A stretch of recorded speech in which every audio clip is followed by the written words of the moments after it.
지금 그래서 아까 용비어천가 좀 하다 말았는데 50번에 용비어천가의 주제가 뭐냐면 용비어천가의 주제가 뭐예요, 여러분? 이야기하려고 한 거죠? 그렇죠. 조선 건국의 정당성 이걸 말하는 거예요. 네. 해동에 6마리 뭐 용이 나가지고 하늘에 올라가고 뭐 어쩌고 나오죠. 샘이 깊은 물이 어쩌고 이게 조선 건국의 정당성을 이야기한 거다. 알고요? 51번 문제 보세요. 중세 후기 문학 제1기 고려 후기에 나타난 경기체가 이거 계속 이야기했죠. 경기체가는 이 경기라는 게 광경이라는 뜻이에요. 제가 경기도 아니라고 그랬죠. 그러니까 그 광경이 어떻습니까? 경기체가 같은 말이 뭐라고 그랬어요? 같은 말. 경기하여가예요. 경기하여가. 경기체가하고 경기하여가 같은 말이 있는데 어쨌든 자 몽골에서 전래된 시가다. 지금 올바른 거 이렇게 나왔는데 이거는 우리나라 자체적으로 만든 거예요. 몽골에서 온 게 아니라.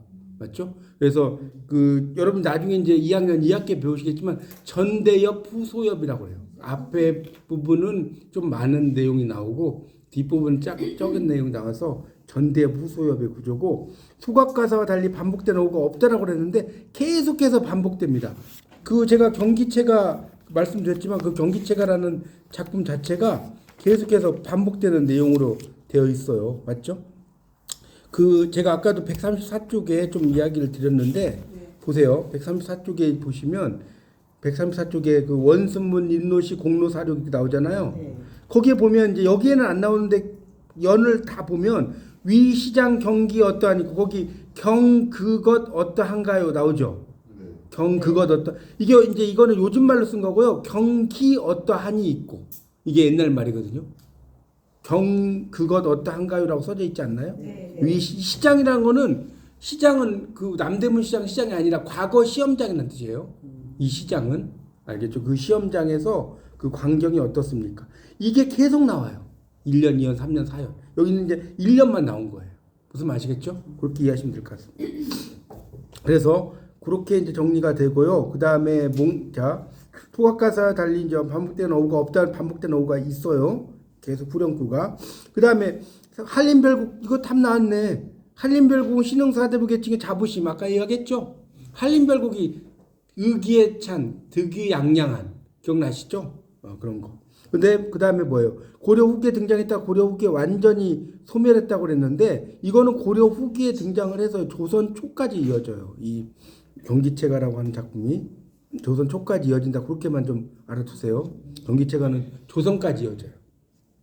자부지간 답은 3번이고 그 다음에 조선 전기 나타난 문학의 현상으로 옳지 않은 것은이에요. 딱 보니까 권문세족이 자 벌써 답 나왔네. 여러분 조선 전기는 뭐라고 그랬죠? 신흥 사대부 기억나요?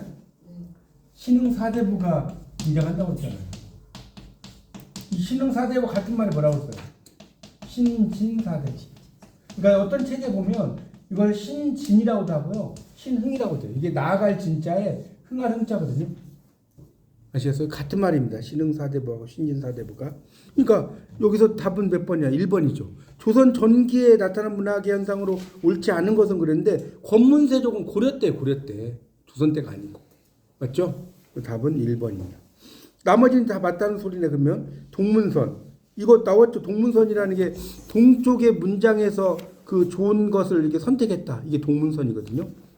그래서 이 동문선이라고 하는 것도 이제 나오고요. 그 다음에 훈민정음도 자 이것도 좀 설명할게요. 훈민정음이 창제된 게 몇 년이에요?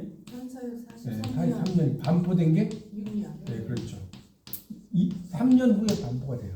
그러니까 처음에는 만들었고 나중에 이제 이게 반포를 하는데 뭐 반포했다고 해서 훈민정음이 쓰여진 게 아니라 거의 19세기 초반까지도 한자를 써요. 아시죠? 그래서 이 한문의 그런 것들이 엄청납니다. 하여튼 그렇게 이해하시면 될 것 같고요. 훈민정음 반포된 것도 이거는 당연히 조선 전기 맞는 거죠. 시조 가사는 당연한 거 아니에요? 원래 그 뭡니까 고려 말에 시조가 생겼잖아요. 가사도 마찬가지고 고려 때 생겨가지고 고려 때 시조 이게 조선 시대 거의 하이라이트예요. 맞죠? 조선 시대 완전히 뭐 핵심을 이루죠. 그러니까 답은 몇 번입니까? 1번이 답이 되는 거죠. 그러니까 보세요. 이런 문제를 보면 여러분이 어떤 역사적인 지식이 좀 알면 책을 잘 몰라도 할 수가 있다는 거예요. 자, 그 다음 문제 보세요. 보세요. 제가 말씀드린 게 이해가죠? 크게 나오잖아요. 크게 나온다고 문제 스타일이. 자, 봐요. 53번도 다 몰라도 돼. 훈민정음을 반포하고 뭐 만들었대요. 훈민정음 반포하고 그럼 끝난 거 아니에요? 그 다음에 또 쭉 보니까 우리말 노래가 있고 뭐 다음엔 역사 어쩌고 나오는데 왕조 창업, 자, 여기 보세요. 여기 포인트가 뭐냐? 네 번째 줄에 밑줄 쳐봐요. 하이라이트만 알면 끝나는 거예요. 왕조 창업을 칭송하는 노래 밑줄 쳐보세요. 왕조 창업을 칭송하는 노래. 이게 조선 건국의 정당성과 같아요, 달라요? 같죠? 맞잖아요. 왕조가 그 창업을 했어요. 그러니까 요즘에는 창업하면 무슨 뭡니까 커피숍 이런 거잖아요. 맞죠? 근데 옛날에는 창업이 나라를 만드는 걸 창업이라고 해요. 의미가 바뀐 거예요. 원래 창업이란 거는 그 사업한다는 뜻이 아니에요. 나라를 처음 그러니까 개구가 같은 말이에요. 근데 이게 요즘에 무슨 붕어빵 가게 이게 다 이런 식으로 바뀌어버린 거예요. 하여튼 그래서 답은 뭡니까? 4번이죠. 그러니까 제가 이야기했잖아요. 객관식은 여러분이 다 알아서 푸는 게 아니라니까요. 그 중에 하이라이트 핵심적인 것만 좀 알면 풀 수 있다니까. 책을 안 봐도 풀 수 있는 게 많다고요. 자, 54번 볼까요? 중세 후기 문학 조선 전기인데 조선 전기와 관련된 것은이에요. 여기 봐요. 위양 문학도 제가 수업할 때 이야기했죠. 기억나요? 네. 273쪽. 273쪽 보세요. 네. 위양 문학. 거기 273 9.5점. 제가 저번 시간에 좀 설명드린 게 많이 도움됐죠? 273쪽에 9.5점이 위양문학. 이게 중인문학이라고 했잖아요. 위항이라고 하는 것 자체가 이게 뭐 맡길 위자의 거리 항자예요. 그래서 설이라든가 중인이라든가 평민의 문학이에요. 그러니까 여러분 위양문학 나오면 중인문학이라고 무조건 이게 이코로 관계를 알아두셔야 돼요. 위양문학. 그러면 중인문학은 당연히 조선 후기죠. 맞죠? 조선 항상 어느 시대나 전기는 양반이 이렇게 점령을 해요. 어느 시대나 고려든 조선이든. 맞죠? 후기로 가면서 평민들이 등장하는 거예요. 자, 됐죠? 그러니까 그렇게 이제 될 수가 있는 거죠. 그러니까 위양문학은 이겁니까? 조선 후기, 조선 전기가 아니라 조선 후기잖아요. 고승의 신이한 행적. 이거는 신라 또는 남북국 시대였죠. 그러니까 우리가 삼국유사 생각하면 돼. 잘 모르겠으면 삼국유사 써봐요. 삼국유사는 이론이었잖아요. 맞죠? 그런 거 생각하시면 될 것 같고. 그러니까 조선 전기는 아니죠. 그 다음에 소설과 관련된 직업의 출현. 이거 소설과 관련된 직업은 전기수. 전기수 써봐요. 전기수. 전기수가 언제 나왔죠? 조선 후기에 나왔잖아요. 전기수란 말의 뜻이 뭐라고 써요? 기이한 이야기를 전하는 사람이죠? 전기수. 그래서 이 전기수들이 조선 후기에 등장을 하는데 전기수는 뭐라고 써요? 그 요전법이라고 해서 제가 이야기 안 했나? 요전법이라고 해서 나와가지고 이제 사람들이 막 이야기를 해. 근데 중요한 장면에서는 말 안 해요. 딱 끊어버려. 그러면 어떻게 했어요? 그리고 모자 같은 걸 들고 다녀. 사람들이 막 동전을 넣고 막 자기 그 시어머니 막 숟가락까지 가지고 와. 딱 던져. 재밌으니까. 동전만 넣은 게 아니라 있는 거 막 다 넣는 거예요. 그게 요전법이에요. 요전법. 되게 재밌지 않습니까? 그런 것들이 조선 시대 이제 그 소설과 관련된 직업. 왜 그러면 소설이라고 하는 것 자체가 실질적으로는 이제 조선 때 이제 많이 생기면서 그렇게 됐다는 거예요. 그러니까 답은 몇 번입니까? 여기 보니까 호남과담과 풍류정신이잖아요. 호남과담과 풍류정신. 그러니까 이 가단이 있다고 제가 전에 한번 설명드렸는데 가단하고 여러분 가단하고 가객 기억나요? 기억 안 나요? 가단이라고 하는 건 그룹 사운드라고 그랬죠. 가객은 가수예요. 이거는 제가 책을 보고 설명을 좀 드릴게요. 어디냐면 여러분 교재 166페이지 펴보세요. 166페이지. 166페이지. 이것도 제가 수업할 때 좀 설명을 드린 것 같은데 8.4.2를 보면 영남가단과 강호가도 해가지고 영남가단은 주로 이제 강호에서 논의는 이야기를 많이 썼어요. 영남 쪽이 경상도 쪽이잖아요. 영남 맞죠? 그래서 영남가단 그룹 사운드고 뒤로 넘겨보세요. 168쪽에 보면 호남가단과 풍류정신 나오죠? 호남가단의 대표적인 게 어디라고 했죠? 전라남도? 담양. 전라남도 담양에 가서 이렇게 한다고 그랬잖아요. 그러니까 답은 하여튼 3번이죠. 이거는 여러분 교재 169쪽에 오른쪽 제일 밑에 봐봐요. 169쪽에 뭐라고 나와요? 중세 후기 문학 제2기 조선 전기라고 써져 있죠? 169쪽 제일 오른쪽 제일 밑에 나와 있지 않아요? 중세 후기 문학 제2기 조선 전기. 조선 전기에 이런 게 나눠졌다는 겁니다. 자, 중세 후기 문학 55번입니다. 제2기 조선 전기에 나타난 방해인 문학. 방해인 하면 누구 생각나요? 김시습. 방해인의 뜻이 뭐라고요? 제도권 박인물. 여러분 이제 그 정도는 이제 머릿속에 있어야지 문제를 풀기가 쉽잖아요. 그죠? 제도권 박인물. 그러면 한번 볼까요? 옳지 않은 거네. 자, 방해인의 대표적 문의는 김시습. 나왔네. 네. 이거 나왔는데 아니다. 이게 틀리면 안 돼요. 자, 도피와 반발의 자치. 이것도 맞죠? 이 방해인들은 생육신이 많단 말이에요. 생육신. 그러니까 숨어 다니고 또 기존에 이거에 반발하는 거죠. 그다음 또 뭐예요? 미천한 처지에서 겪는 고난도 당연하겠죠. 이분들은 제도권 박인물이기 때문에 처지 자체가 어때요? 김시습은 그 뭡니까? 거의 뭡니까? 스님처럼 행세해서 스님처럼 행세를 했는데 거기에 유교의 자치가 있어요. 그래서 그 김시습이 그런 그 뭡니까? 유교의 자치, 불교의 자치 다 있습니다. 어쨌든 4번에 보니까 여성의 한문학은 방해인 문학과 상통하지 않는다라고 그랬는데 방해인이라고 하는 게 체제 밖의 인물이에요. 그러니까 이 넓은 의미로 보면 이 여성의 한문학도 체제 밖의 인물은 다 뭐예요? 방해인인 거예요. 무슨 말이겠죠? 체제 안의 인물이 아닌 거는 다 방해인에 들어간다. 그렇게 이해하시면 됩니다. 그렇게 정리를 하시면 됩니다. 중세 후기 문학에서. 그러니까 어떤 기생이라든가 체제 밖의 인물들은 다 그렇게 들어가요. 자, A에 들어갈 말 딱 보니까 이거는 쉬워요. 다른 건 잘 몰라도 남연부주지 나오죠. 56번에 박스에 보니까 여기에 수록된 5편이 나왔는데 남연부주지 나왔잖아요. 김시습이잖아요. 김시습은 뭐예요? 금오신화. 김시습의 금오신화 아니에요? 김시습의 금오신화의 5작품 뭐라고 써요? 만치 이용남 기억나요? 만복사 접보기 이거 저번에 제가 문제 맞췄잖아요. 작년에. 치유부 벽정기 이생부장전 용궁 부연록 남연부주지. 여기서 머리 글자를 알면 되게 쉬워요. 이용남이 술에 만취했다. 그렇게 외우면 아 만취 이용남이구나. 그래서 여기에 보면 남연부주지 나왔잖아요. 이 염부주지 나오니까 뭐의 이야기냐? 염라대왕 이야기. 염라대왕하고 이제 막 이런저런 이야기하는 이야기예요. 그렇게 이해하시면 됩니다. 전등신화는 제가 전에 한번 설명드렸죠. 구우라는 중국 사람의 작품인데 전등신화 너무나 재밌어가지고 뭐라고 심지자를 전자 기억나요? 기억 안 나요? 너무나 재밌어가지고 심지를 그 촉분 있으면 심지를 잘라가지고 본다고 했잖아요. 그러면 다시 환하게 비친다고 그랬잖아요. 그렇죠? 그게 심지자를 전자거든요. 그래서 전등 저도 옛날에 전등신화니까 무슨 전등 그런 램프 이런 뜻이 아니라 초의 심지를 자르고 본다는 거예요. 너무나 요즘엔 스탠드 좋은 거 있어도 안 보죠. 공부 안 하잖아요. 그렇죠? 하여튼 그런 이야기고.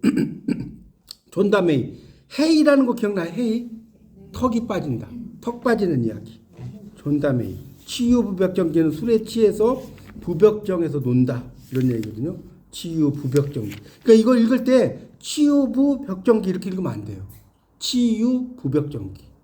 그렇게 읽어야 돼. 우리가 잘못하면 아버지 가방에 들어가신다 같아. 그렇죠?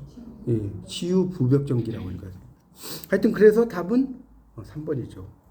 왜냐면 치유 부벽정기도 물론 금오신화에 들어가는데 이거는 금오신화 남연 부주지가 나왔는데 치유 부벽정기를 하면 안 되겠죠. 그렇지 않겠어요? 그래서 답은 3번. 자, 중세후기문학 조선 정기의 산문의 영역에 확대 현상과 관련이 없는 거였는데 골계전. 자, 골계라는 건 다시 한번 설명해. 골계는 풍자 해악 플러스 풍자라고 써봐요.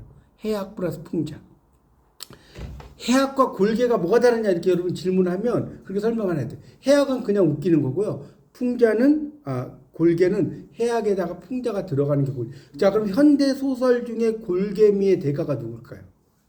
이렇게 질문하면. 채만식도 물론 들어가는데 채만식은 이제 네. 아니 저 말 잘못했어. 아니 우리나라 역 중에 시인의 이름을 붙인 무슨 역 있죠? 아니 김유정 역 몰라요? 김유정 역 있잖아요. 김유정이 그러니까 채만식 지금 말씀하신 채만식은 해악보다는 풍자 쪽이 가깝고요. 풍자 쪽이고 김유정이 되게 웃겨요. 막 점순이하고 막 이야기하잖아요. 네. 그래서 거기 가면 본범도 있고 그 갈비집 대부분이 점순이네 닭갈비가 되게 많아요. 갈비집. 네. 하여튼 그렇습니다. 그러니까 풍자와 해악은 좀 여기 해악과 달라요. 그러니까 풍자와 해악을 합해 놓은 게 골계다. 아시겠죠? 이렇게 이해하시면 됩니다. 자, 그 다음에 그렇게 정리하시면 돼요. 그러니까 답은 금오신하고, 자, 중세 후기 문화, 골계전 하다 말았구나. 그러니까 이건 골계전 지금 조선 전기와 관련이 없는 거예요. 가전체하고 몽유록, 그 다음에 금문편지와 제문, 이게 다 조선 전기에 뭐 가전체도 있고 몽유록도 있고 다 그렇게 나옵니다. 가전체, 몽유록. 그 다음에 근데 여기 4번을 딱 보니까 4번을 보세요. 예, 금성문 나왔잖아요. 제가 이거 계속 이야기했잖아요. 금성문 하면 뭐 그 뭡니까? 이거 삼국 남북국 시대겠죠? 나라 위협 이런 거 몰라도 돼. 금성문 나오면 그렇죠? 광개토대왕부잖아요. 그거 생각하면 된다고요. 그래서 답은 4번. 네, 금성문 계속 나왔잖아요. 그러니까 보세요. 이 문제들을 여러분이 보시면 뭐 제가 말씀드렸잖아요. 이게 막 세부적으로 공부를 해갖고 되는 게 아니라 이렇게 큰 틀을 알면 풀 수 있다니까요. 문제가 그렇게 나와요. 그런 식으로. 자, 그 다음 봐요. 자, 죽은 여자, 이것도 재밌잖아요. 문제가 사랑을 나눈다는 설정, 명언 소설이란 말을 좀 말이 어려운데 설명 좀 드릴게요. 이 명자는 죽을 명자예요. 혼은 혼이 날 혼자예요. 그러니까 죽은 사람과 혼이 나는 이야기를 명혼 소설이라고 하는 거예요. 그렇죠. 만복사조폭이 양생 나오죠. 이생 규장전도 나오죠. 여러분 이생 규장전 답은 2번인데 이생 규장전이란 말에 이게 규가 무슨 규자냐면 엿볼 규자고요. 장은 담장 장자예요. 그러니까 이생이 담장을 엿보는 이야기. 왜 담장을 엿봐요? 예쁜 여자가 있어서. 그래서 담장을 엿보는. 그러니까 그 뭡니까? 요즘 같으면 뭐 이렇게 뭐 카카오톡도 하고 하지만 옛날에는 뭐 할 게 없잖아요. 담장을 엿보면서 서로 이제 편지를 주고받으며 사랑하는 이야기예요. 하여튼 그 정도만 알아두십시오. 그 답은 2번이죠. 그렇죠? 명혼 소설.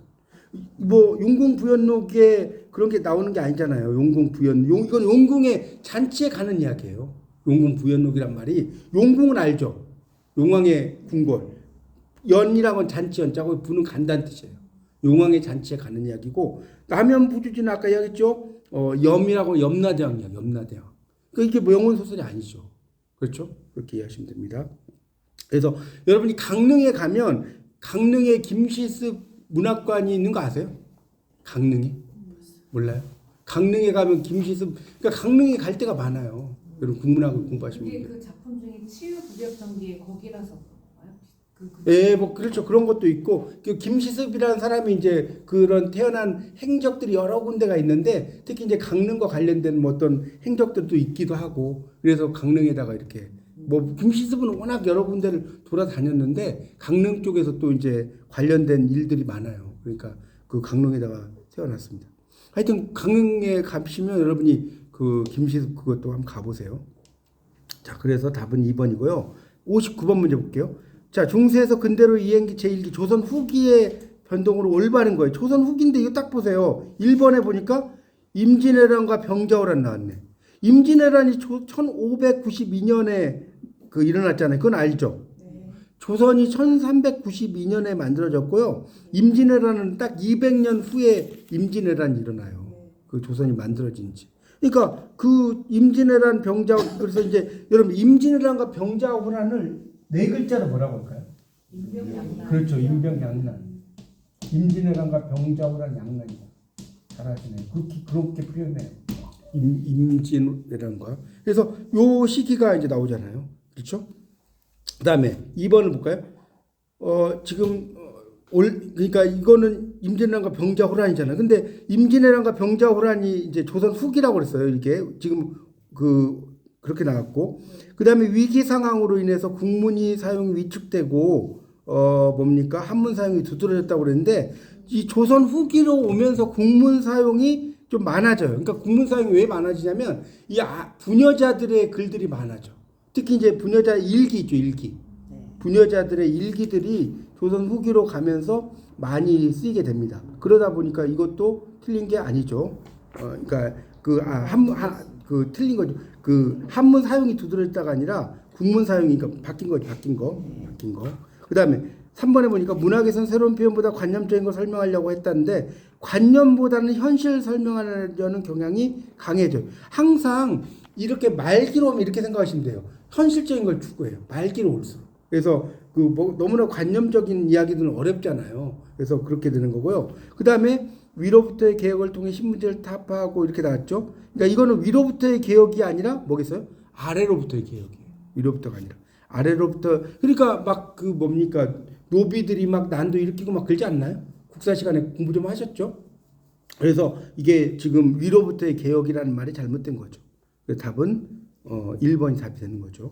조선 후기. 그다음에 60번 중세에서 근대로 이행기 조선 후기 옳지 않은 것은 그랬는데 보세요. 문제를 좀 설명을 드리면 공부를 해보니까 어때요? 조선시대가 엄청나게 많이 나오죠.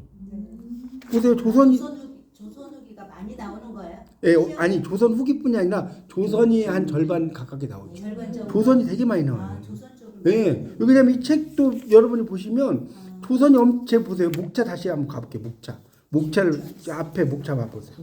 목차를 앞에 목차 책 제일 앞쪽에 거기 보면 8번 중세 후기 문학 제2기라고 써져 있죠. 목차에. 네. 거기 보면 조선 전기에서 이게 144페이지잖아요. 맞죠? 근데 이 끝에 봐봐요. 411조까지가 조선이에요. 그렇지 않나요? 그러니까 얼마나 조선이 낼 게 많은가 알겠어요? 그러니까 오히려 여러분 공부를 안 했어도 막 조선시대 사극 같은 거 많이 보지 않으셨어요? 안 좋아해. 안 좋아해요. 아니 어쨌든 안 좋아해도 하여튼 조선은 대충은 그래도 들어봤잖아요. 네. 그래서 좀 이해가 쉽다 이거죠. 자, 그래서 다시 이제 보세요. 같은 보겠는데.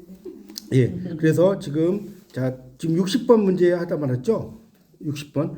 여기 지금 문학 현상은 옳지 않은 건데 한문학 내부에서 반성의 움직임이 형성되었다. 조선 후기. 이거 아까 설명했죠? 한문학이 아니라 이제 조선 후기로 가면 이게 그 부녀자들의 문학과 있다고 그랬잖아요. 새로운 경험을 사실 그대로 묘사한다. 새로운 경험들을 이렇게 또 묘사해. 그런데 여기 봐요. 이거는 문제 맞으라고 된 문제예요. 고대의 건국신화란 말 나왔죠. 고대의 건국신화를 재현했다고 나오잖아요. 이거는 당연히 뭐겠어요? 고려 전기지. 왜냐면 고대의 건국신화가 이제 원시시대로 가서 삼국시대까지가 이제 있었잖아요. 그것을 조선 고려 때 많이 재현해. 그러니까 대표적인 게 뭐예요? 그 동명왕편, 이규보의 동명왕편 생각해보세요. 이게 동명왕편 있잖아요, 이규보에. 그런 것들이 대부분 고대 건국신화를 새로 만든 거 아니에요? 이해 가요? 주몽 이야기잖아요, 주몽 이야기. 동명왕편. 그러니까 써보세요. 동명왕편이 주몽 이야기잖아요. 그 다음에 허구적 상상력을 통해 뭐 이런 거. 이것도 당연히 상상력이니까 조선 후기 맞겠죠.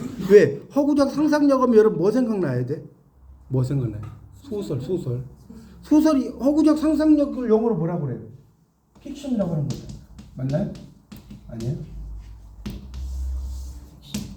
이 픽션이라고 하는 게 허구라는 뜻이잖아요. 허구라는 뜻입니다. 그렇게 이제 이해하시면 되겠고요. 자, 그 다음에 61번. 그러니까 이게 국문학 역사는 여러분이 어떻게 공부하냐면 그 한 회분을 잘 풀잖아요. 한 회분을 잘 풀면 그 다음에 푸는 게 그렇게 어렵지 않아요.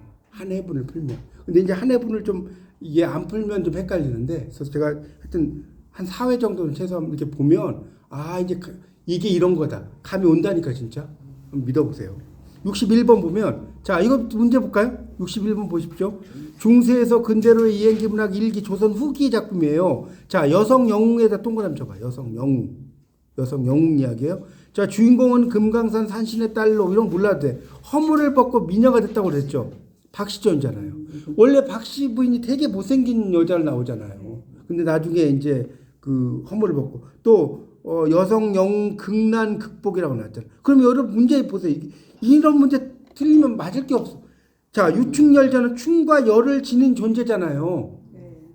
예, 그렇죠? 그래서 이제 그렇죠. 임경업. 그러니까 이게 이제 뭐냐면 우리가 군담 소설이라는 게 두 가지가 있는데 임경업전에다 써봐. 임경업전은 역사계 군담 소설, 역사계 실제로 존재하는 사람.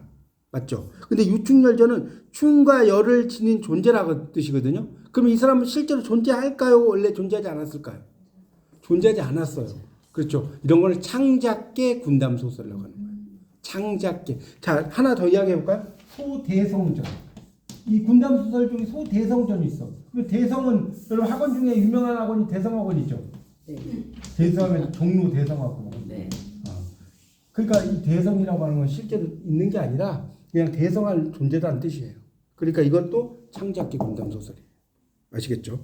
그래서 유축열전. 그다음에 그러면 춘향전 아닌 박시전이 답이겠네. 여기까지 알겠죠? 맞잖아요. 근데 춘향이가 여성 영웅이고 뭐 허물을 벗고 미녀가 되고 그러나요? 그러니까 박시전은 잘 모르겠어. 춘향은 아니죠. 그러니까 답은 2번이에요. 그래서 그런 의미로 이제 보시면 됩니다. 그렇게 답은 2번. 자, 그다음에 또 문제 볼게요. 자, 중세에서 근대로 이행기 조선 후기에 지어진 소설이 아닌 것은 그랬는데 이거는 고대에서 중세로의 이행기 김영 괴내기 땅 봄풀이라고 하는 거는 근본을 푼다는 뜻이에요. 근본을 푼다. 이 봄풀이라는 말은 근본을 푸는 것을 봄풀이라고 이야기하고요. 이 봄풀이라고 하는 작품들은 주로 그런 고대에서 중세로의 이행, 여기 지금 보면 조선 후기에 지어진 거라고 그랬잖아요. 주생전, 운영전, 그다음에 남궁선생전 이런 게 다 조선 후기에 지어진 것이고, 김영 개내기 땅 봄풀이 이거는 4번, 이거는 고대에서 중세로의 이행기. 제가 계속 말씀드리지만 이게 어떤 시기에 있는지를 잘 보시라고 그랬어요. 여러분이 지금은 좀 뭐 보기가 쉬운데 다시 한번 볼게요.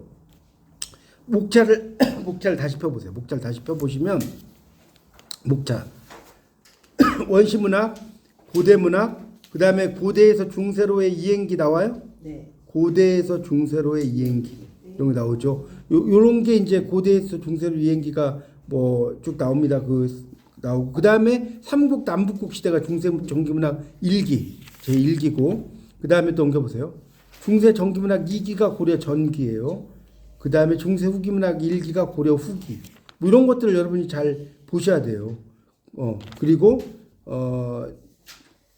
8번 중세 후기문학 2기는 조선 전기. 그 다음 넘겨보세요. 9번 중세문학에서 근대문학으로의 이행기 제1기 조선 후기 뭐 이런 말 나오죠? 네. 여기 이렇게 나옵니다. 그래서 이런 봄풀이라는 이런 작품은 이게 이제 고대에서 중세로의 그런 이행기. 그러니까 제일 앞에 28쪽부터 나오는 고대에서 중세로의 이행기 나오죠? 거기에서 이제 그런 작품들이 쭉 나오는 겁니다. 봄풀이라고 하는 게 근본을 푸는 그런 작품들이다. 이렇게 이해하시면 될 것 같습니다. 자, 그 다음에 63번 소설과 관련해서 중세에서 근대로 이행기 1기 조선 후기에 나타난 현상을 설명한 것은 옳지 않은 것은이에요. 보세요. 삼국지연의 등의 중국 소설이 번안되었다. 이것도 맞죠. 왜냐하면 번역과 번안은 제가 차이점 기억나세요? 번역은 있는 그대로 우리말로 옮기는 거고요. 번안은 우리나라 실정에 맡긴다고 그랬죠. 예를 들어서 뉴욕이면 서울로 고친다든가 이런 거. 뭐 탐은 철수로 고친다든가 이런 거거든요. 그러니까 일본의 그런 거고요. 토끼전 등 우화 소설이 나타난 사회상을 풍자했다. 자, 이것도 맞죠? 우화 소설, 동물을 의인화한 거니까 토끼전. 그 다음에 홍길동전 영웅 소설이 한동안 소설사의 주를 차지했다. 이것도 맞죠? 그러니까 홍길동전은 영웅 소설이라고도 하고요. 또 어떤 학자에 따라서 가정 소설이라고 해요. 가정의 이야기를 또 다루기 때문에 근데 크게 보면 영웅 소설이죠. 자, 그 다음에 창선, 가미록 등 녹책을 표방한 단권짜리 저속한 내용이라고 했는데 이 녹이라고 하는 것은요 좀 길어요. 단권이 아니고 길고요. 저속한 내용이 아니라 품격이 높은 책이에요. 길고 품격이 높은 책이 녹입니다. 그러니까 여러분에게 누가 이렇게 질문할 수 있어. 전과 녹은 뭐가 다르냐? 이렇게 질문할 수 있겠죠. 뭐 박시전하고 무슨 녹이 있잖아요. 그러면 녹이 전보다 책이 두꺼워요. 무슨 말 이해가세요? 네. 녹이 전보다 책이 두껍고 녹이 전보다 훨씬 더 품격이 있어요. 그렇게 이해하시면 될 것 같습니다. 그래서 4번 창선 가미록 같은 게 녹이잖아요. 그러니까 단권 이런 게 아니라는 거고요. 그 다음에 A에 공통되는 말이라고 그랬는데 C는 뭐에서 나온다는 주장은 무슨 논이라고 할 수 있다. 그래서 허균이나 이런 사람들이 말하는 천기론이에요. 천기론. 그래서 뚜렷한 이론을 같이 이렇게 했는데 김창엽도 이야기했고요. 그 다음에 여기 보면 C는 성정의, 여기도 좀 밑줄 쳐보세요. 세 번째 줄에. C는 성정의 발현이며, 거기다 밑줄 쳐보세요. 그 다음에 뭐의 움직임이다. 성정론과 무엇을 함께 인정했다. 중인신분의 위양시인들. 위양시인들을 기억나시죠? 중인신분이라고 그랬죠? 그래서 이런 논을 상당히 강조했다고 그랬어요.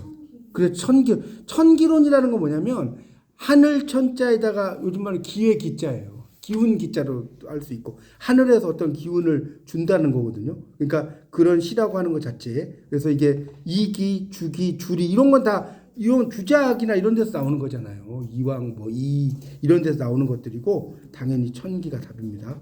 그다음에 중세에서 근대문학으로 이행기 제1기 조선 후기의 문학 담당층의 확대 현상과 거리가 먼 것은 그랬는데 여기 보면 보세요. 이 조선 후기잖아요. 계속 나왔잖아요.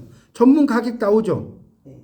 전문 보세요. 이게 어디 나오냐면 여러분 전문 가객이라는 게 318쪽. 책 보세요. 318쪽.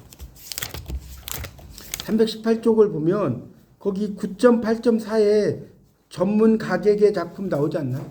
전문 가객. 그러니까 전문 가객이라는 게 음악을 전문으로 하는데 이 사람들은 주로 중인이에요. 거기다 써놓으세요. 전문 가객은 양반이 아니에요. 다 중인들이에요.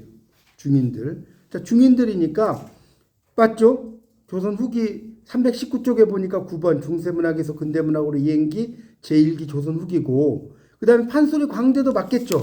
이 사설 시조도 등장하고 요 시기에는 이제 뭐 판소리도 특히 이제 많이 등장을 하는 그런 시기고요. 그 다음에 여류문학의 세계의 확장도 맞죠. 요 시기가 되면 이제 후기가 되면서 여성들이 문학의 뭐 애정가사라든가 예를 들어볼게요. 342쪽. 342쪽에 보면 9.9.8에 애정가사의 양상 나오죠. 애정가사의 양상 나오잖아요. 주로 이 애정가사들은 여성들이 많이 썼어요.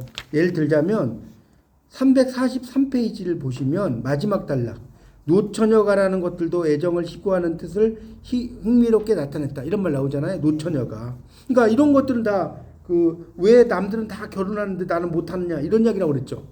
노처녀가 그런 이야기예요. 상당히 재밌습니다. 읽어보면 실제로 원문을. 어쨌든 이런 거는 주로 여성들이 썼겠죠. 그렇죠? 그러니까 이런 작품들이 이제 대표적인 여성이 쓴 작품들이라고 할 수가 있습니다. 그러니까 이것도 맞는 건데 불교 문학의 정립이라고 하는 것은 이게 뭐 조선 후기가 아니라 불교 문학이라는 거는 뭐 그 조선 후기 이전에 다 특히 이제 고려 때 특히 많이 불교가 많이 확산되고 조선은 아시다시피 뭡니까 숭유억불 정책이잖아요. 조선 시대 그렇죠? 1번이고. 그다음에 조선 후기의 소설과 관련된 직업을 설명한 것은 옳지 않은 것은 그랬는데 봐요. 자, 길거리에 낭독을 한 사람이 있었다. 이거 뭐라고 그랬지 아까? 길거리에서 소설 낭독한 사람. 전기수. 길거리에서 이게 사람들이 많은 데서 그래서 요전법 기억나죠? 요전법. 그 다음에 상업중심지에서 반각본이라고 목판본이라고 그랬죠? 목판본을 반각본이라고 하는 겁니다.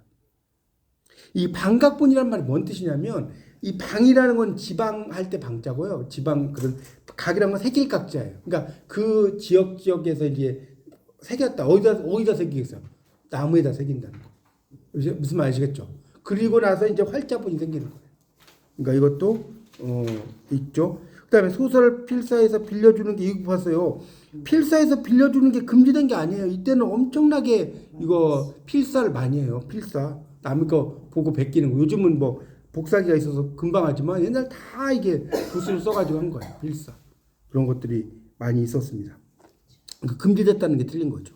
관직을 얻지 못해 가난하게 된 사대부가 소설을 창작해서 생계의 보탬을 삼는 경우도 있었을 것으로 추정된다. 이거 맞죠? 왜냐하면 소설을 창작을 하는데 이제 여기서 또 하나 좀 설명하고 싶은 거는 익명으로 그러니까 양반들이 소설 만들 때는 양반은 옛날에 소설이라고 하는 게 제가 이야기했잖아요. 이게 정말 중요한 거는 대설이라고 써야 되지 않아요? 그렇지 않나요? 대설이라고 써야 되나요? 왜 소설이라고 썼냐? 하찮은 이야기라는 뜻이에요. 하찮은 이야기. 그래서 소설이란 말이 어디서 어원이 나오는지 아세요? 장자에서 나와요. 장자. 노자 장자일 때. 장자에서 나온다니까. 소설이라고 하는 것은 되게 하찮은 이야기다. 장자에서 나오는 말입니다. 뭐 그 정도로만 알아두십시오. 어쨌든 그러니까 답은 법적으로 금지됐다는 게 틀렸다는 거예요. 자, 67번. 자, 여기서도 재밌죠. 중세에서 근대로 이행기 조선 후기야. 자, 잘못 짝져진 건데 제가 이건 여러 번 이야기했을 텐데 박제가의 북하기 보세요. 그 다음에 박지원의 열하일기. 열하라는 게 온천이라는 뜻이라고 그랬죠. 그 다음에 의산문답 홍대용. 북학 할 때 북이 어느 나라라고 그랬죠? 청나라. 그러니까 이 박제가는 중상주의, 중농주의가 아니라. 그래서 여러분 박제가 뭐 이런 사람들 박지원 다 중상주의입니다. 상업을 중시한 사람이 중농주의가 있죠. 뭐 유영원이라든가 이런 사람들 다 반개수록 다 중농주의예요. 그렇죠? 하여튼 근데 정도전의 불시자편은 자, 정도전은 일단 정도전이 어느 때 사람인 건 알죠. 조선 그쪽 불회인잖아요. 조선 건국에. 근데 불시자편도 제가 설명드렸죠. 불시라고 하는 것은 이게 무슨 불씨가 꺼진다 이런 뜻이 아니라 부처씨라는 뜻이에요. 부처씨. 이 불시자편이라는 거 혹시 이거 읽어보신 분 계세요? 불시자편이라는 게 이제 부처씨 잡스러운 소리 그만하라. 이 진짜 대단한 거예요. 부처씨 헤이 미스터 부다 잡스러운 소리 그만해 이런 뜻이에요. 저도 옛날에 불씨가 뭔가 했어요. 미스터 부다 이해가십니까? 여러분 생각해보세요. 부처님에게 부처씨라고 할 정도면 이분이 불교를 모르고 이런 책을 쓰겠어요? 무슨 말 이해가죠?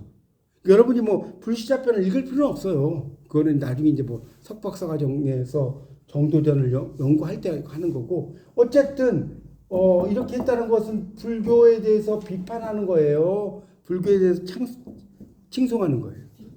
비판하는 거잖아요. 그렇죠? 불시자편은 어쨌든 답은 4번인 건 확실한데 불시자편이 문제가 혹시 나오면 설명을 드리는 겁니다.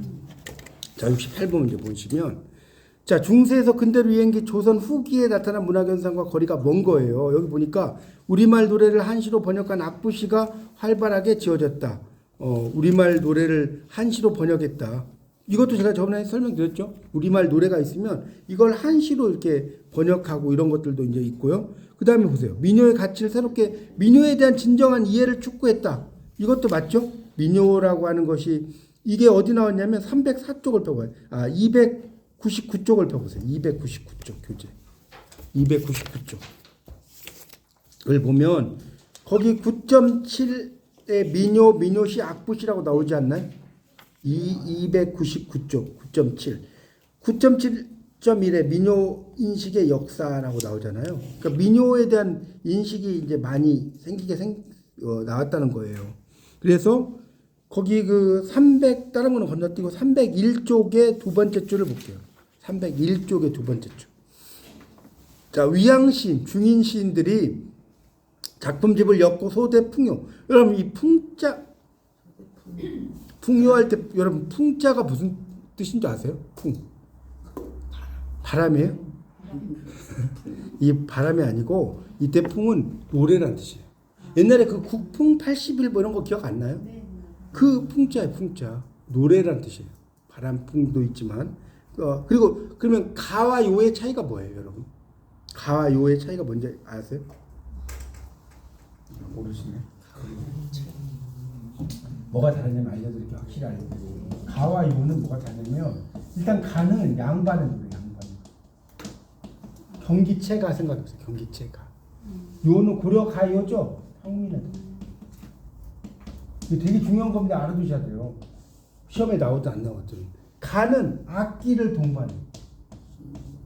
요는 여러분 민요할 때 악기가 동반해요. 민요는 막 이렇게 젓가락 두들기고 막 손바닥 두드리고 이러지. 이거는 악기 X. 그래서 민가라고 안 하고 민요라고 하는 이유 아시겠어요? 이거 되게 중요한 겁니다. 가와 요의 차이죠. 경기체가 생각해봐요. 양반 노래잖아요. 요는 고려가요 생각해봐요. 헷갈리고. 그럼 쉽지 않나요? 그래서 가는 악기를 막 써. 그러니까 옛날에 경기체가 이런 거 다 악기를 연주한 거예요. 물론 이제 요도 악기를 나중에 이제 이게 양반 궁중에 들어가. 이게 이제 평민들의 음악이 나중에 궁중으로 들어간다고 그랬죠. 그래서 뭡니까 위 태평성대 어쩌고 나온다고 그랬죠. 이게 무슨 발음이라고 했어요? 위 태평성대 뭐 나온다고 했잖아요. 그 가시래도 이거 제가 이야기했는데 아부성 발음이요. 맞죠? 임금에게 이게 임금님 앞에서 사랑 노래를 하면 임금님이 들을 때는 좋아요, 나빠요. 왜 내 이야기는 안 하지 이런 생각 들어요, 안 들어요? 그래서 중간에 이렇게 막 태평성대 뭐 이런 말 나온다니까요. 이게 다 아부성 발음이에요. 그러니까 여러분이 공부를 이제 하고 안 하고 이게 다른 거예요. 왜 가시리에 위 증질과 태평성대가 왜 나오지? 저도 옛날에 공부 어설프게 할 때는 몰랐는데 대학원 공부했던 게 도움이 많이 되더라고. 이런 게 다 아부성 발음이 돼요. 하여튼 그렇습니다. 자, 되셨죠? 그런 이야기 나오고 아부성 발음 나오고 뭐 그래서 시집살이 노래든 뭐 여러 이야기들 나와요. 그리고 이것도 제가 전에 한번 설명을 드렸는데 304쪽 보세요. 304쪽. 그러니까 여러분 보세요. 제가 얼핏 막 설명을 드렸는데 이게 문제를 풀면서 책을 보니까 조금 보이지 않아요? 좀?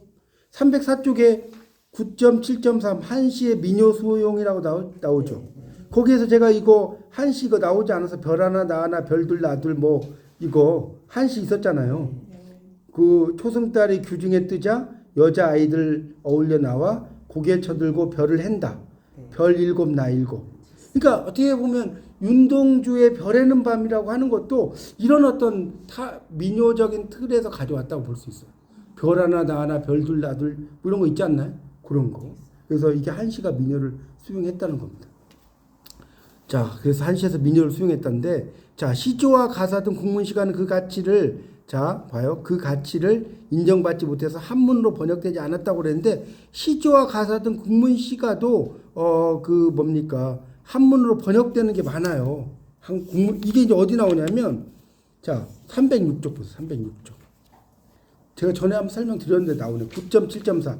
국문시가의 한역 밑줄 쳐보세요. 국문시가의 한역 밑줄 쫙 쳐보세요. 나오죠? 일단 뭐 다른 건 몰라도 돼. 다른 건 몰라도 되고 307페이지의 세 번째 단락으로 가볼게요. 세 번째 단락에 보니까 신위는 시조를 한시로 옮겨놓은 방법을 두고 많이 고심했다. 번역시 이름을 소학부라고 해서 나오죠? 네. 자, 이것도 제가 분명히 설명을 드렸는데 다시 한번 설명. 악부라는 것은 한무제 때 음악을 담당하는 관청이다. 기억나요? 기억 안 나요? 기억 안 나면 알려드릴게요. 악부시라는 게 있어요. 악부시. 일단 악부라는 게 뭐냐면 중국의 한무제는 들어봤죠. 한무제라는 왕이 있었어요. 한무제 때 기억 안 나면 써보세요. 음악을 담당하는 관청이.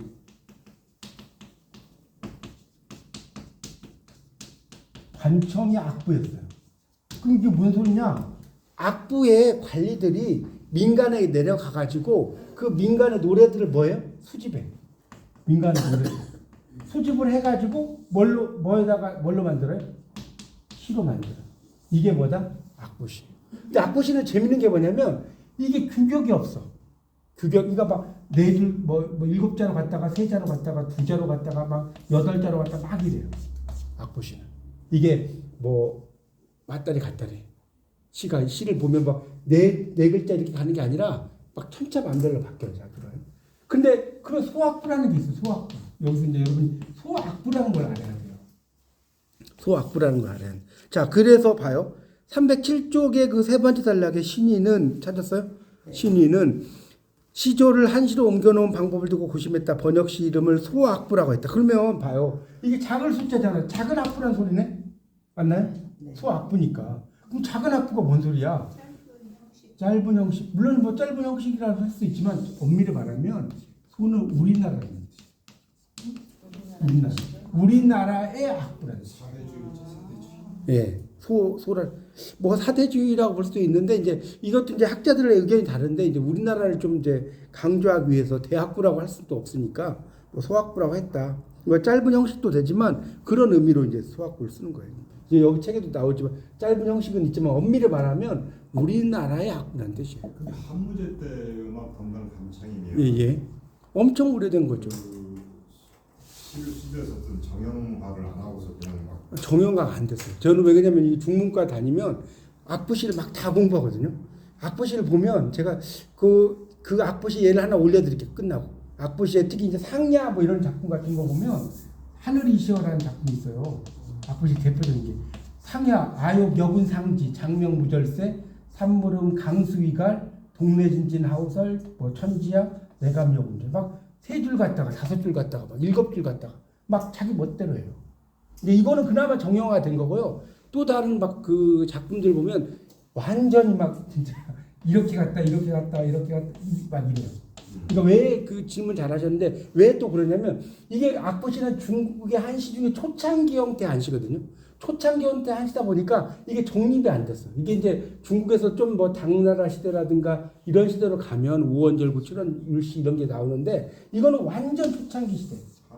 한나라니까. 그러다 보니까 어떤 시의 정형화 자체가 안 됐고요. 뭐 이렇게 보면 아분 이런 거 있잖아요. 이런 거 전혀 이런 게 없어요. 아예. 이런 게 없어요. 아분의 형태 이런 걸 따지질 못해요.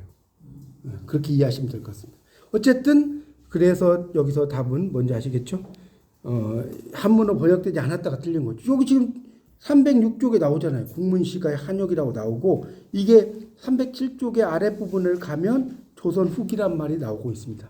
맞죠? 조선 후기란 말이 나오기 때문에 당연히 답은 4번이고 자 69번을 보죠. 69번을 보면 중세에서 근대로의 이행기 제1기 조선 후기에 이루어진 기록과 표현의 양상에 대한 설명으로 옳지 않은 것은 그랬는데요.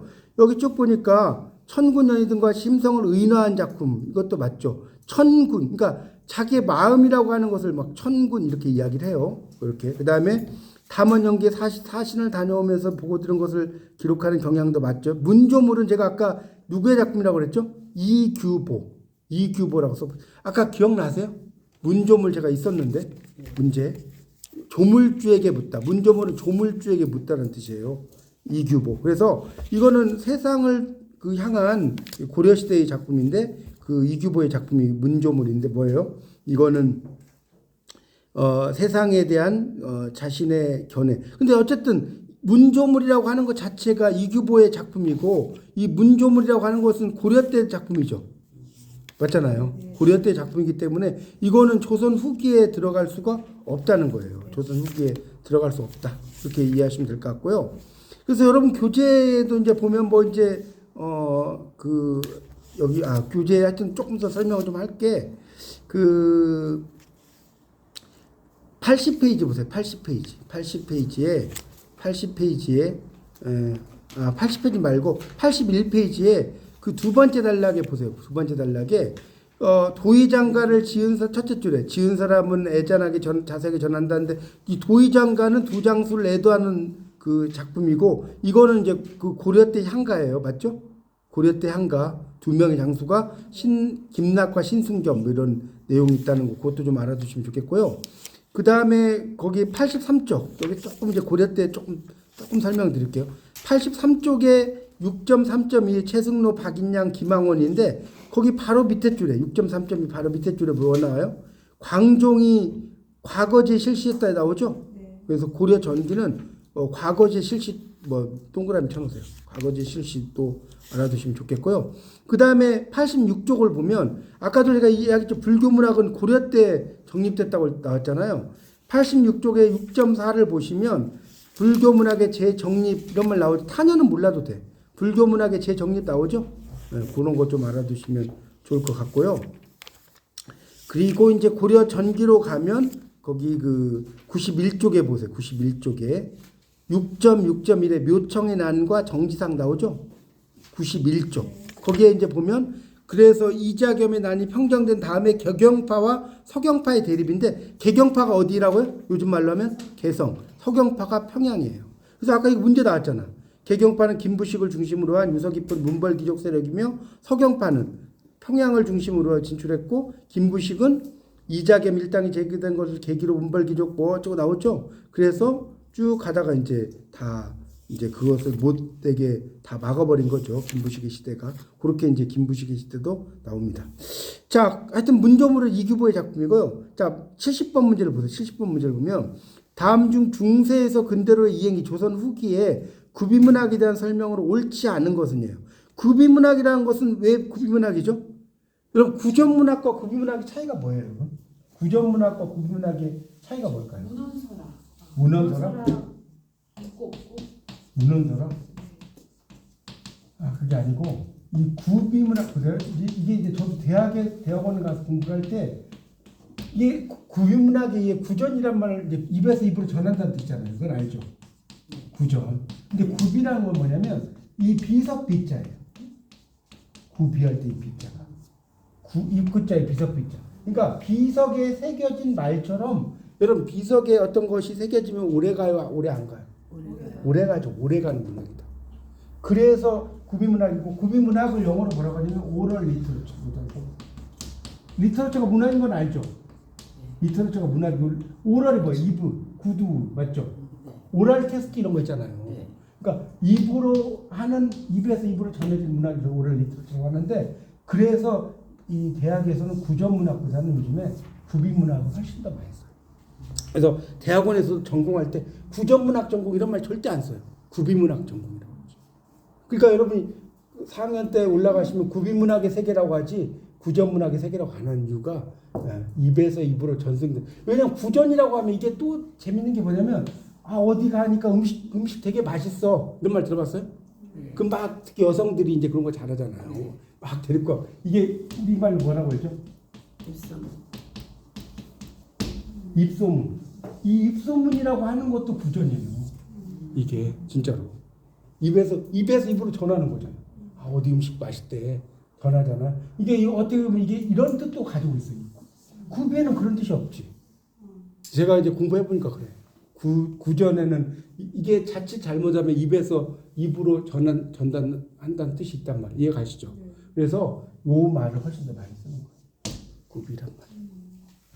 하여튼 그래서 판소리 뭐 형성되고 이거 맞고 구전설화를 바탕으로 야담 집대성 그 다음에 서사무가 시대에 따른 변모 이렇게 나왔는데 3번을 보니까 탈춤은 이게 벌써 틀렸죠. 탈춤은 상층의 세계관이 아니에요. 이 상층은 하층의 세계관이에요. 왜냐면 이 탈춤을 춘다는 것은 뭐냐면 뭡니까? 이 하층민들의 서러움을 이제 표현하는 거거든요. 자, 여러분 411쪽을 펴보세요. 411쪽에 보면 거기에 보면 9.1.4 나오죠. 9.14.3 나오죠. 9.14.3 해가지고 농촌 탈춤, 떠돌이 탈춤 뭐 이렇게 나오잖아요. 이런 것들을 전부 다 그 하층민들이 이제 이야기하는 그런 것들의 이야기거든요. 농촌 탈춤도 그렇고 떠돌이가 뭐 상층민이겠어요? 상식적으로 그렇죠? 그래서 그런 그 하층민들의 이야기들이 뭐 공연도 많이 하고 그런 사람들의 그런 이야기들 이런 게 나. 그래서 이제 그게 어디 나오냐면 요거까지 하고 좀 쉴게요. 417쪽을 보세요. 417쪽을 보시면 417쪽. 거기 마지막 단락을 보세요. 마지막 단락을 보면 뭐라고 나와요? 자, 요 밑으로 안 쳐져 있으면 밑으로 주세요. 탈춤은 417쪽이에요. 18세기 이후의 새로운 상황에서 밑으로부터 대두한 혁신의 움직임이 가장 극명하게 표현된 예술 형태다. 나오죠? 밑줄 쫙 쳐놓으세요. 자, 뭐로부터라고 나와요? 그렇죠. 아래로부터. 밑으로부터. 나오잖아요. 그래서 그럼 이제 여기서 또 하나 좀 설명할게. 탈춤을 추면 자 보세요. 왜 좋냐? 탈춤을 추면 왜 좋냐? 탈춤이라는 게 우리 영어로 쓰면 마스크 댄스죠. 이 정도는 알겠죠? 마스크 쓰고 춤추는 거잖아요. 그럼 마스크라는 건 뭐냐? 페르소나예요. 맞죠? 페르소나는 뭐냐? 가면이에요. 가면이죠. 연기자가 연기를 하는 것도 가면이. 난 되게 착한 사람이야. 근데 막 악역을 하지 않나요? 악역을 한 가면이잖아. 가면을 썼으니까 양반들이 막 양반을 비판을 해도 가면을 썼잖아. 그러니까 인정을 해줘야 안 해줘요. 인정을 해준단 말이에요. 그러니까 이 탈춤은 막 양반을 엄청나게 비판해요. 왜? 안 잡아가니까. 가면을 쓰고 나 가면 쓰고 한 건데 이래버린단 말이에요. 자, 그런 의미로 쓰이거든요. 그러니까 이 탈춤이 상층의 세계관이 반영된 보수적 갈래다. 이게 답이 되겠죠. 3번이 답이 되는 겁니다.